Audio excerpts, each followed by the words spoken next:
Glory, glory, glory, glory, haleluya. Apa kabar saudara? Pasti luar biasa, dahsyat dan fantastis. Amin. Saya Pendeta Prianto Bing saat ini akan share kebenaran firman Tuhan mengenai menang atas rasa takut.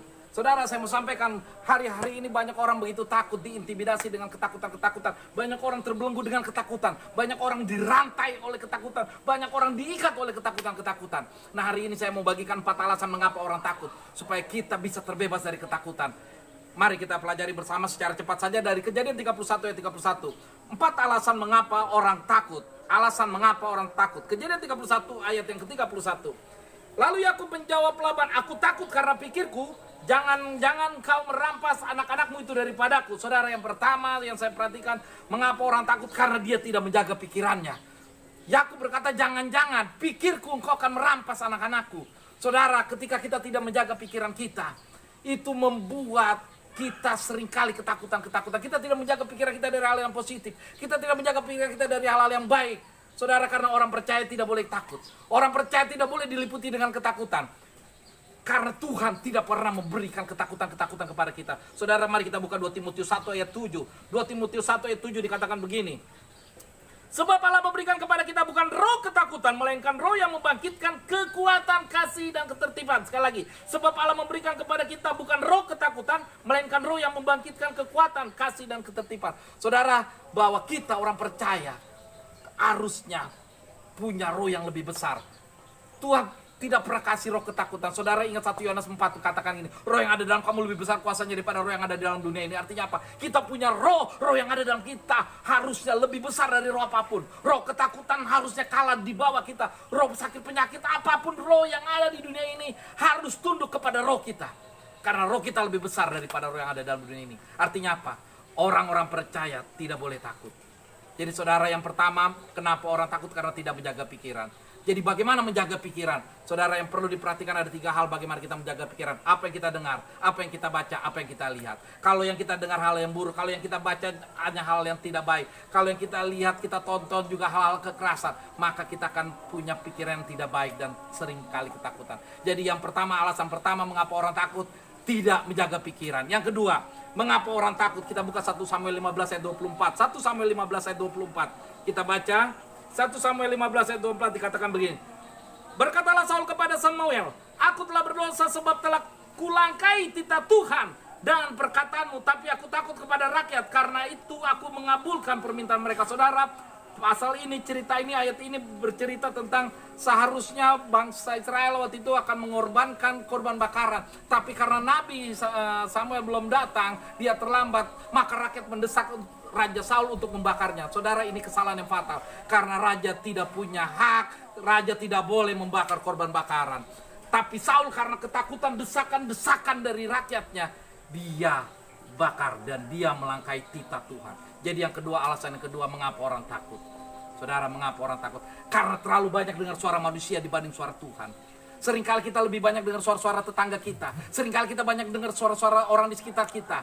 Kita tidak lebih dengar suara Tuhan. Kita karena kompromi, kita karena rasa tidak enak, jadi kita lakukan, ya udahlah nggak apa-apa, yang penting mereka senang sama kita. Saudara, saya mau katakan, yang kedua mengapa orang takut? Alasannya karena terlalu banyak dengar suara manusia dibanding suara Tuhan. Jadi saya mau sampaikan hari ini bahwa kita harus lebih banyak dengar suara Tuhan dibanding suara manusia. Yang ketiga,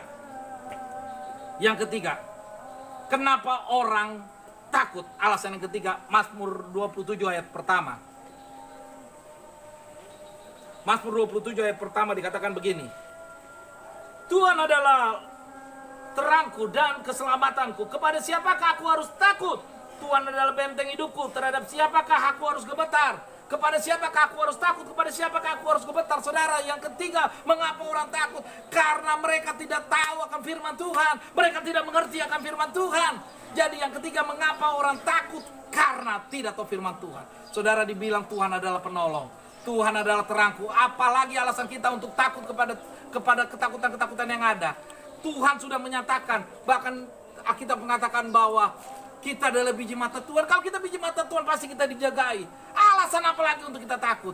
Jadi yang ketiga, mengapa orang takut? Karena dia tidak mengerti firman Tuhan. Karena dia tidak tahu janji-janji Tuhan. Jadi bagaimana untuk kita mengerti firman Tuhan? Baca firman Tuhan tiap hari. Punya hubungan yang baik dengan Tuhan. Berdoa. Punya waktu doa yang baik dengan Tuhan. Jadi saudara, saya mau sampaikan. Yang pertama adalah bahwa kita tidak menjaga pikir kita. Yang kedua, kita terlalu mendengar suara manusia dibanding suara Tuhan. Yang ketiga, kita tidak mengerti janji Tuhan. Yang keempat, yang terakhir, mengapa orang takut? Yang keempat, kita buka di Sakaria 8 ayat 13. Sakaria 8 ayat 13. Sakaria 8 ayat 13, demikian firman Tuhan.